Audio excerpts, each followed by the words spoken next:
আসসালামু আলাইকুম সুপ্রিয় দর্শক, ছাদের নতুন আরেকটি ভিডিওতে আপনাদের স্বাগতম। আজকে আমি ছাদে বেগুন গাছ লাগাইছি। কোথায় কিভাবে লাগাইছি, কিভাবে যত্ন নেই সেটা আপনাদেরকে বলবো। ছাদে সাধারণত অল্প মাটিতে লাগানো হয়, এই জন্য ছাদের গাছে ভালোভাবে পরিচর্যা করতে হয়।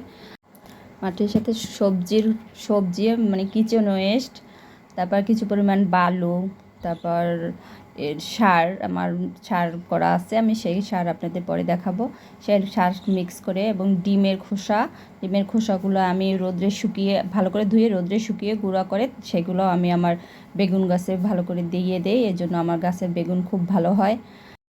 বেগুন গাছের পাতা মাঝে মাঝে কুকড়াইয়া যায় বা এতে সাদা মাছিতে আক্রমণ করে, তখন আমি এতে সাবানের গুঁড়া, একটু 1 চামচ হলুদের গুঁড়া, তার সাথে সাবানের গুঁড়া, অল্প একটু শ্যাম্পু ভালো করে মিক্স করে আমি আমার গাছে স্প্রে করে দিই, তাইলে আর পোকের আক্রমণ থাকে না।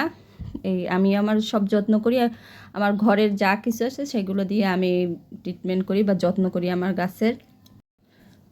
গাছের পাতাগুলো কীরকম সতেজ আছে।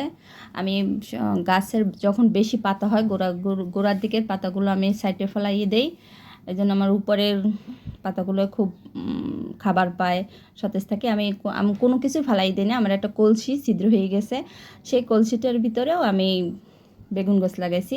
দেখেন, এইটা হচ্ছে অন্য জাতের বেগুন, এই যে সাদা বেগুন হয়, এই বেগুনটা খেতে মজা। এখন আমি কিছু বেগুন নিয়ে যাব। বেগুন নিয়ে আজকে আমি তেলাপিয়া মাছ দিয়ে রান্না করব। আমি গাছ দিয়ে ছিঁড়া নিয়ে তারপর রান্না করতে আমার খুব ভালো লাগে, তাজা তাজা। এখন বেগুনগুলো কেটে ধুয়ে লবণ হলুদ মাখিয়ে ভালোভাবে তৈলের উপর ভেজে নেব। বেগুনগুলো ভালো করে ভাজা হইলে উঠিয়ে রাখবো। যে এখন তেলাপিয়া মাছগুলো ভাজে নিতেছি। 4 পিস তেলাপিয়া মাছ নিয়েছি, মাছগুলো ভাজা উঠিয়ে নেব।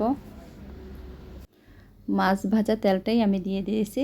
এখন আদা দিয়েছি, আদাগুলো ভালো করে নেড়েচেড়ে ভাজা হইলে এর ভিতরে আস্তে আস্তে সব মশলাগুলো দিয়ে দেব। এখন পেঁয়াজ ব্লেন্ড করা ছিল সেটাই দিয়ে দিয়েছি। আস্তে আস্তে সব মশলাগুলো দিয়ে ভালো করে ভুনে সেটার ভিতরে ভাজা মাছগুলো দিয়ে দিয়েছি। এখন ভাজা বেগুনটাও এটার ভিতরে দিয়ে রান্না করে দেবো। অল্প আছে, আঁচটা আমি কমাই দিছি, আস্তে আস্তে অল্প আছে রান্না শেষ করব। আমার রান্না করা শেষ। আসসালামু আলাইকুম, দেখা হবে নতুন আর একটি ভিডিওতে।